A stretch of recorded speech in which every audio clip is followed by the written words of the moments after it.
بسم اللہ الرحمن الرحیم۔ السلام علیکم۔ انشاءاللہ ہم آج بھی صحیح بخاری کا مطالعہ جاری رکھیں گے، اور اللہ تعالیٰ کے فضل و کرم سے ابھی تک ہم نے اس کی پہلی 15 کتابیں کا مکمل مطالعہ کر لیا ہے۔ ہم 16ویں کتاب نماز استسقاء یعنی پانی مانگنے کا بیان، اس کا مطالعہ جاری رکھیں گے، اور الحمدللہ آج ہم جو اپنی حدیث کا آغاز کریں گے، اپنا آج کی وائس نوٹ کا، وہ حدیث نمبر 1037 1037 ہے۔ حدیث نمبر 1037، اور یہ حدیث حضرت ابن عمر رضی اللہ تعالیٰ عنہ سے روایت ہے۔ حضرت صلی اللہ علیہ وسلم نے فرمایا، اے اللہ ہمارے شام اور یمن پر برکت نازل فرما۔ اس پر لوگوں نے کہا، ہمارے نجد کے لیے برکت کی دعا کیجیے، لیکن آپ نے پھر بھی وہی کہا، اے اللہ ہمارے شام اور یمن پہ برکت نازل فرما۔ پھر لوگوں نے کہا، ہمارے نجد میں، تو آپ نے فرمایا، وہاں تو زلزلے اور فتنے ہوں گے، اور شیطان کا سینگ وہاں سے طلوع ہوگا۔ حدیث نمبر 1037، یہ حدیث ابن عمر رضی اللہ تعالیٰ عنہ سے روایت ہے کہ حضرت نے فرمایا، اے اللہ ہمارے شام اور یمن پہ برکت نازل فرما۔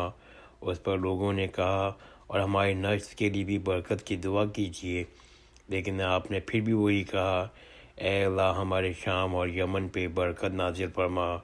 پھر لوگوں نے کہا، ہمارے نجد میں، تو آپ نے فرمایا، وہاں تو زلزلے اور فتنے ہوں گے، اور شیطان کا سینگ وہاں سے ہی طلوع ہوگا۔ حدیث نمبر 1038 1038، اور یہ زید بن خالد رضی اللہ تعالیٰ عنہ سے روایت ہے، نبی کریم صلی اللہ علیہ وآلہ وسلم نے حدیبیہ میں ہم کو صبح کی نماز پڑھائی۔ رات کو بارش ہو چکی تھی۔ نماز کے بعد آپ لوگوں کی طرف متوجہ ہوئے اور فرمایا، معلوم ہے تمہارے رب نے کیا فیصلہ کیا ہے؟ لوگ بولے، اللہ تعالیٰ اور اس کے رسول خوب جانتے ہیں۔ آپ نے فرمایا، پروردگار فرماتے ہیں، آج میری دو طرح کے بندوں نے صبح کی، ایک مومن ہے اور ایک کافر، جس نے اللہ تعالیٰ کے فضل و رحم سے پانی پڑا، وہ بھی ہم پر ایمان لایا، اور ستاروں کا منکر ہوا، جس نے کہا فلاں تارے کی جگہ فلاں جگہ آنے سے پانی پڑا، اس بھی میرا کفر کیا، تاروں پر ایمان لایا۔ حدیث 1038، نبی کریم صلی اللہ علیہ وسلم نے حدیبیہ میں ہم کو صبح کی نماز پڑھائی۔ رات کو بارش ہو چکی تھی۔ نماز کے بعد آپ لوگوں کی طرف متوجہ ہوئے اور فرمایا، معلوم ہے تمہارے رب نے کیا فیصلہ کیا ہے؟ لوگ بولے، اللہ تعالیٰ اس کے رسول جانتے ہیں۔ اللہ تعالیٰ اس کے رسول جانتے ہیں۔ آپ نے فرمایا، پروردگار فرماتے ہیں، آج میرے دو طرح کے بندوں نے صبح کی، ایک مومن ہے ایک کافر، جس نے کہا اللہ تعالیٰ کے فضل و رحم سے پانی برسا، وہ تو مجھ پر ایمان لایا، اور ستاروں کا منکر ہوا، جس نے کہا فلاں تارے کی فلاں جگہ آنے سے پانی برسا، اس نے میرا کفر کیا، تاروں پر ایمان لایا۔ حدیث نمبر 139، اور یہ آخری حدیث ہے نماز استسقاء کی، کتاب نمبر 1615 کی۔ رسول اللہ صلی اللہ علیہ وسلم نے فرمایا، یہ حدیث نمبر 1039، یہ حدیث ابن عمر رضی اللہ تعالیٰ عنہ سے ہی روایت ہے۔ رسول اللہ صلی اللہ علیہ وسلم نے فرمایا، غیب کی 5 گنجیاں ہیں، جنہیں اللہ تعالیٰ کے سوا کوئی نہیں جانتا۔ کسی کو نہیں معلوم کل کیا ہونے والا ہے، کوئی نہیں جانتا ماں کے پیٹ میں کیا ہے، کل کیا کرنا ہوگا، اس کا کسی کو علم نہیں، نہ کوئی یہ جانتا ہے کہ اسے موت کی جگہ آئے گی، نہ اس کو یہ معلوم ہے بارش کب ہوگی۔ حدیث نمبر 1039، اور حدیث ابن عمر رضی اللہ تعالیٰ عنہ سے روایت ہے، رسول اللہ صلی اللہ علیہ وسلم نے فرمایا، غیب کی 5 کنجیاں ہیں، جنہیں اللہ تعالیٰ کے سوا کوئی نہیں جانتا۔ کسی کو نہیں معلوم کل کیا ہونے والا ہے، کوئی نہیں جانتا ماں کے پیٹ میں کیا ہے، کل کیا کرنا ہوگا کسی کو کوئی علم نہیں، نہ کوئی یہ جانتا ہے اسے موت کس جگہ آئے گی، نہ کسی کو یہ معلوم ہے بارش کب ہوگی۔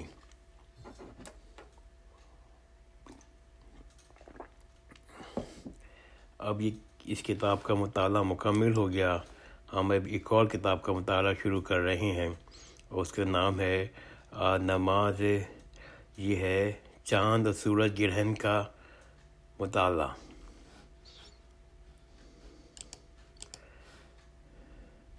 کتاب سورج گرہن کے متعلق بیان اور کتاب کا نمبر 17 ہے۔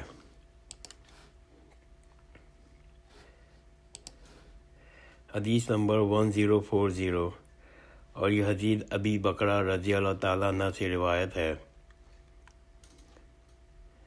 ہم سے عمرو بن عون نے بیان کیا، انہوں نے کہا ہم سے خالد بن عبداللہ نے یونس سے بیان کیا، ان سے امام حسن بصری نے بیان کیا، ان سے ابو بکرہ نفع بن حارث رضی اللہ عنہ نے کیا، ہم نبی کریم صلی اللہ علیہ وسلم کی خدمت میں حاضر تھے، سورج کا گرہن لگنا شروع ہوا، نبی کریم اٹھ کر جلدی میں چادر گھسیٹتے ہوئے مسجد میں گئے، ساتھ ہی ہم بھی گئے، آپ نے ہمیں 2 رکعت نماز پڑھائی تاکہ سورج صاف ہو گیا، پھر آپ صلی اللہ علیہ وسلم نے فرمایا سورج اور چاند میں گرہن کسی موت اور ہلاکت سے نہیں لگتا، لیکن جب تم گرہن دیکھو تو اس وقت نماز دعا کرتے رہو جب تک گرہن کھل نہ جائے۔ حدیث نمبر 1043، اور یہ حدیث مغیرہ بن شعبہ رضی اللہ تعالیٰ عنہ سے روایت ہے۔ رسول اللہ صلی اللہ علیہ وسلم کے زمانے میں سورج گرہن اس وقت لگا جس وقت آپ کے صاحبزادے ابراہیم رضی اللہ عنہ کا انتقال ہوا۔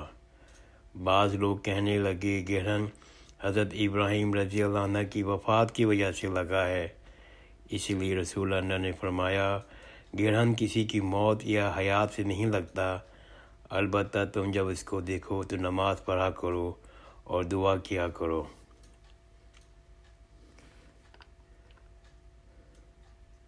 حدیث نمبر 1044، اور یہ حدیث حضرت عائشہ رضی اللہ تعالیٰ عنہ سے روایت ہے۔ رسول اللہ صلی اللہ علیہ وسلم کے زمانے میں سورج گرہن ہوا تو آپ نے لوگوں کو نماز پڑھائی، آپ کھڑے ہوئے تو بہت دیر تک کھڑے رہے، قیام کے بعد رکوع کیا، رکوع میں بھی بہت دیر تک رہے، پھر رکوع سے اٹھنے کے بعد دیر تک دوبارہ کھڑے رہے، لیکن آپ نے پہلے قیام سے کچھ کم پھر رکوع کیا، پھر دیر تک رکوع میں رہے لیکن پہلے سے مختصر، پھر سجدے میں گئے، دیر تک سجدے کی حالت میں رہے۔ دوسری رکعت میں بھی آپ نے اسی طرح کیا، جب آپ فارغ ہو گئے تو گرہن کھل چکا تھا، اس کے بعد آپ نے خطبہ دیا، اللہ تعالیٰ کی حمد و ثنا بیان کی اور فرمایا سورج و چاند دونوں اللہ تعالیٰ کی نشانیاں ہیں، کسی کو موت اور حیات سے ان میں گرہن نہیں لگتا، جب تم گرہن لگا ہوا دیکھو تو اللہ سے دعا کرو، تکبیر کہو اور نماز پڑھو اور صدقے کرو۔ پھر آپ نے فرمایا اے محمد کی امت کے لوگوں، دیکھو اس بات پر اللہ تعالیٰ سے زیادہ غیرت اور کسی کو نہیں آتی کہ کوئی اس کا بندہ یا بندی زنا کرے۔ اے امت محمد، واللہ جو کچھ میں جانتا ہوں اگر تم کو بھی معلوم ہو جائے تو تم ہنستے کم اور روتے زیادہ۔ حدیث نمبر 1045، یہ حدیث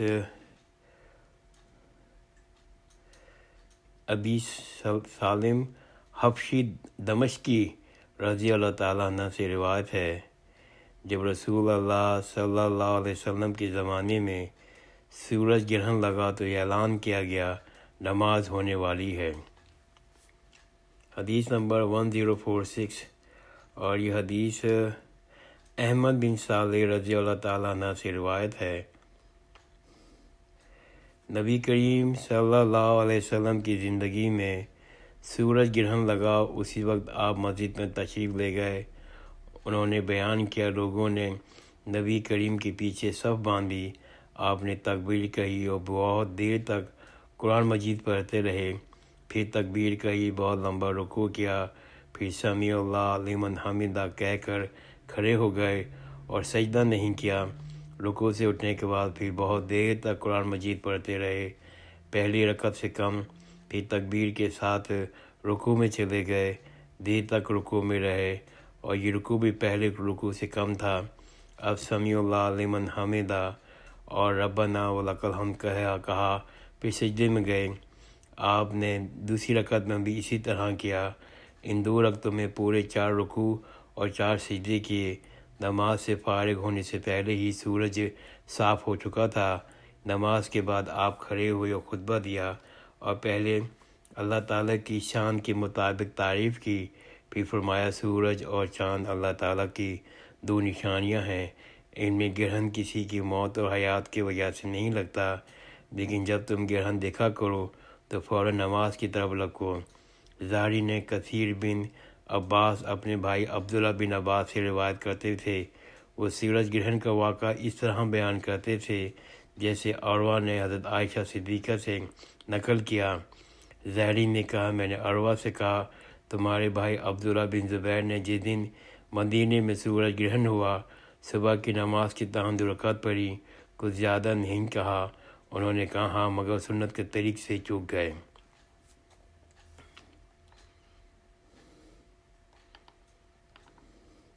حدیث نمبر 1049، اور یہ حدیث حضرت عائشہ رضی اللہ تعالیٰ عنہ سے روایت ہے۔ ایک یہودی عورت ان کے پاس مانگنے کے لیے آئی اور اس نے دعا کی کہ اللہ تعالیٰ آپ کو قبر کے عذاب سے بچائے۔ حضرت عائشہ رضی اللہ عنہ نے رسول اللہ سے پوچھا، کیا لوگوں کو قبر میں عذاب ہوگا؟ اس پر آپ نے فرمایا، میں اللہ تعالیٰ سے اس کی پناہ مانگتا ہوں۔ حدیث 1049، اور یہ حدیث حضرت عائشہ رضی اللہ تعالیٰ عنہ سے روایت ہے۔ ایک یہودی عورت ان کے پاس آئی، مانگنے کے لیے آئی، اور اس نے دعا دی، اللہ تعالیٰ آپ کو قبر کے عذاب سے بچائے۔ حضرت عائشہ رضی اللہ عنہ نے رسول اللہ سے پوچھا، کیا لوگوں کو قبر میں عذاب ہوگا؟ اس پہ آپ نے فرمایا، میں اللہ تعالیٰ کی سے پناہ مانگتا ہوں۔ حدیث نمبر 1051، اور یہ حدیث عبداللہ بن عمر رضی اللہ تعالیٰ عنہ سے روایت ہے۔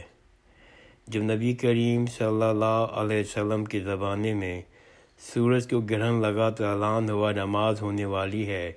اس نماز میں آپ نے ایک رکعت میں 2 رکوع کیے، پھر دوسری رکعت میں بھی 2 رکوع کیے، اس کے بعد آپ بیٹھے رہے قاعدہ میں یہاں تک کہ سورج صاف ہو گیا۔ عبداللہ نے کہا، حضرت عائشہ نے فرمایا، میں نے اس سے لمبا سجدہ کبھی نہیں کیا۔ حدیث نمبر 152، یہ حدیث عبداللہ بن عباس رضی اللہ تعالیٰ عنہ سے روایت ہے۔ نبی کریم صلی اللہ علیہ وسلم کے زمانے میں سورج کو گرہن لگا، آپ نے نماز پڑھی تھی۔ آپ نے اتنا لمبا قیام کیا، اتنی دیر میں سورہ بقرہ پڑھی جا سکتی تھی۔ پھر آپ نے رکوع لمبا کیا، اس کے بعد کھڑے ہوئے۔ اب کی مرتبہ بھی قیام بہت لمبا تھا، لیکن پہلے سے کچھ کم۔ پھر دوسرا لمبا رکوع کیا، پھر پہلے رکوع سے کچھ کم۔ پھر آپ نے سجدے میں گئے، سجدے سے اٹھ کر پھر لمبا قیام کیا، لیکن پہلے قیام کے مقابلے میں کچھ لمبا تھا۔ پھر ایک لمبا رکوع کیا، یہ رکوع بھی پہلے رکوع کے مقابلے میں کم تھا۔ رکوع سے سر اٹھانے کے بعد آپ بہت دیر تک کھڑے رہے اور یہ قیام بھی پہلے سے مختصر تھا۔ پھر چوتھا رکوع کیا، یہ بھی بہت لمبا تھا لیکن پہلے سے کم۔ پھر آپ نے سجدہ کیا اور نماز سے فارغ ہو کر سورج صاف ہو چکا تھا۔ اس کے بعد آپ نے خطبے میں فرمایا، سورج اور چاند دونوں اللہ تعالیٰ کی نشانیاں ہیں، کسی کو موت اور زندگی کی وجہ سے ان میں گرہن نہیں آتا، اس لیے جب تم کو معلوم کو گرہن لگ گیا ہے تو اللہ تعالیٰ کا ذکر کرو۔ صحابہ رضی اللہ عنہم نے عرض کیا، یا رسول اللہ، ہم نے دیکھا آپ نماز میں اپنی جگہ سے آگے کچھ بڑھ گئے، پھر اس کے بعد پیچھے ہٹ گئے۔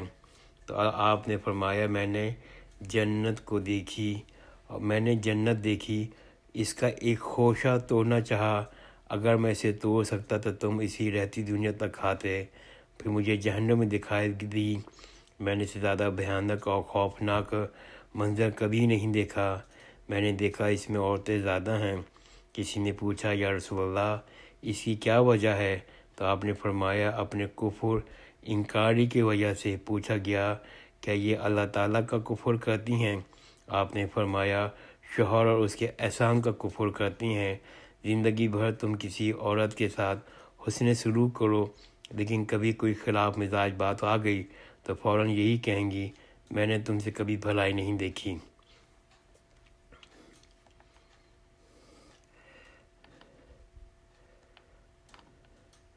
حدیث نمبر 154۔ یہ حدیث حضرت فاطمہ حضرت اسماء رضی اللہ تعالیٰ عنہ سے روایت ہے۔ رسول اللہ صلی اللہ علیہ وسلم نے سورج گرہن میں غلام کو آزاد کرنے کا حکم فرمایا۔ رسول اللہ صلی اللہ علیہ وسلم نے سورج گرہن میں غلام آزاد کرنے کا حکم فرمایا۔ الحمدللہ میں اپنا مطالعہ آج یہاں رکتا ہوں۔ انشاءاللہ آئندہ کی نشست میں ہم حدیث نمبر 155 سے اپنا مطالعہ جاری رکھیں گے۔ جزاک اللہ خیرا۔ خدا حافظ۔